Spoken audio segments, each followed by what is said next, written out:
All right, let's get right into it. This is the Lexus LC500. And I think it's safe to say this is one of the most beautiful cars of the modern era. It's got this legendary Yamaha-tuned V8 engine, and yet almost nobody actually bought one. So how in the world did this absolute masterpiece become the reliability bargain of the decade? Well, let's break it all down. First things first, this is not your average Lexus. We are talking about a hand-assembled 471 horsepower halo car, a true Japanese Grand Tour. Just to give you a little context, this thing was built at the Motomachi plant in Japan. Now, why does that matter? Because that's the very same factory that put together the legendary LFA. So yeah, this car was basically born from supercar DNA. And, as you'd expect, it had the price tag to match. Brand new, this car could easily run you over $108,000. That put it squarely in the ring with some serious heavy hitters from Germany, like the BMW 8 Series and the Mercedes S-Class Coupe.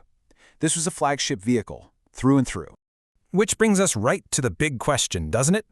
If this is a hand-built, six-figure car that shares a birthplace with a supercar, how is it even possible that it's now known as a bargain? I mean, what's the catch? There has to be a catch, right? What are the hidden flaws? You see, the LC500 was Lexus's big statement piece. It was their direct answer to those German giants that had owned the luxury grand touring world for, well, decades. It was meant to prove that Japan could build a car with not just that famous bulletproof quality, but with real soul and absolutely breathtaking beauty. But it just didn't sell. I mean, Lexus maybe moved, 1,000 to 2,000 of these per year in the United States?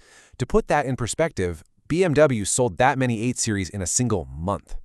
The LC500 was just too different, too beautiful, and let's be honest, it wore the wrong badge for a lot of mainstream luxury buyers who expected a German logo on their $100,000 coupe. Now, here's where it gets really interesting. The very reason this car was a commercial failure is exactly why it's such a brilliant buy today. And the secret to that brilliance? Oh, it lies right in the powertrain. This is where the whole story kind of flips on its head. Okay, the engine. It's the legendary 2URGSE V8. We're talking 5 liters of naturally aspirated magic that screams all the way up to 7,100 RPM to make its 471 horsepower. This is basically a refined, more powerful version of the engine from the iconic ISF. And that tells you everything about the philosophy here. No turbos, no superchargers, and no fussy, complex direct injection systems that are just waiting to fail. Just a pure, high-revving V8 built by, Toyota. And that amazing engine is bolted to an equally robust ASIN 10-speed automatic transmission. Now, full disclosure, some of the very first 2018 models had some software quirks that made the shifting a little busy. But Lexus fixed that really fast with updates. The gearbox itself, it's a tank. It's known to go well over 200,000 miles with nothing more than basic fluid services. So, let's recap. We have a bulletproof engine and a rock-solid transmission, all wrapped up in the stunning, hand-built body. Okay, so where's the weak link? What's the problem? Let's get to the main event, a complete list of every single known problem with the Lexus LC500. Okay, you ready? Here we go. The early 10-speed software needed an update, a really minor tweak. The water pump, which is a standard wear item on pretty much any car, it'll need service somewhere around 120,000 miles for about $1,000. If your car has the Sport or Performance package, the active rear spoiler motor can sometimes fail, and that'll cost you between $1,000 and $2,000 to fix. And some of the early cars might burn a tiny bit of oil, but it's well within Lexus's own factory specs. So what about the other issues you might hear about? Well, those huge 21-inch tires are expensive and they wear out pretty quick, maybe every 15,000 miles. But that's a running cost, not a flaw. The infotainment touchpad before 2020 is, let's just say, you either love it or you hate it. And the rear seats? Yeah, they're completely useless for adults. But that's a design quirk, not a reliability problem.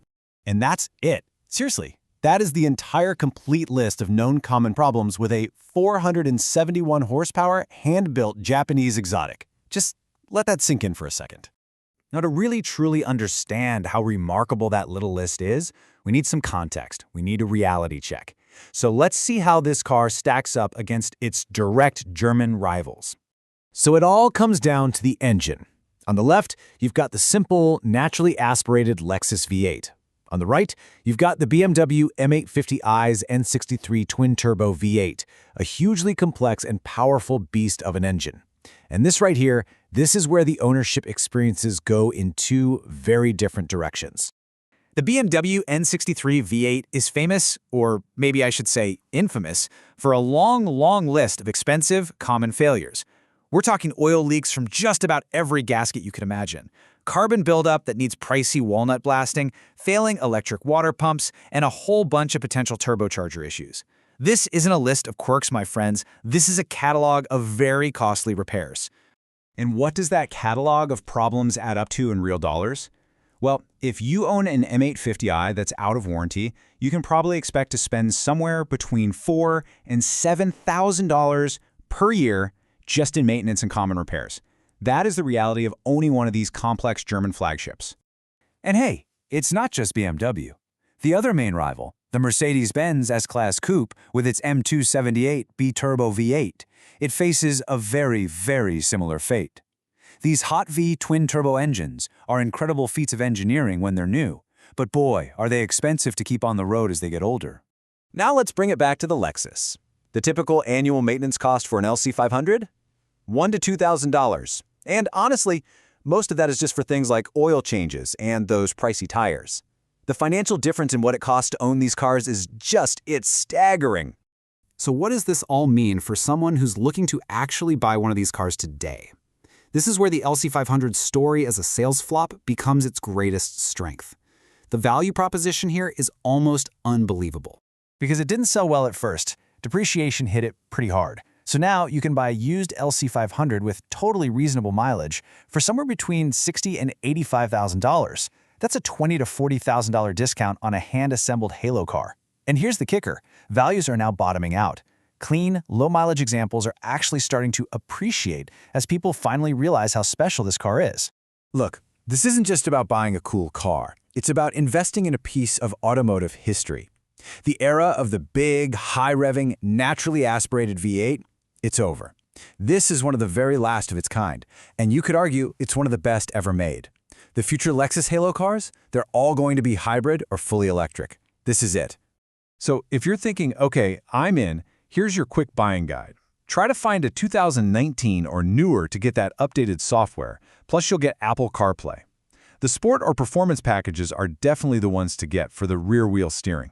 Just make sure you have money set aside for those tires, and then just go enjoy driving one of the most beautiful and dependable Grand Tours ever built. So the verdict? From our buy perspective, this is a strong buy. It is so rare to find a car that gives you these kinds of exotic looks, this soulful of an engine, hand-built quality, and Toyota-level reliability. It's just a totally unique package. Which really just leaves us with one final thought. When you combine its absolutely jaw-dropping design with that shockingly short list of problems, you really have to ask yourself, is the Lexus LC500 the most beautiful and reliable Grand Tour ever built? You know what? It just might be.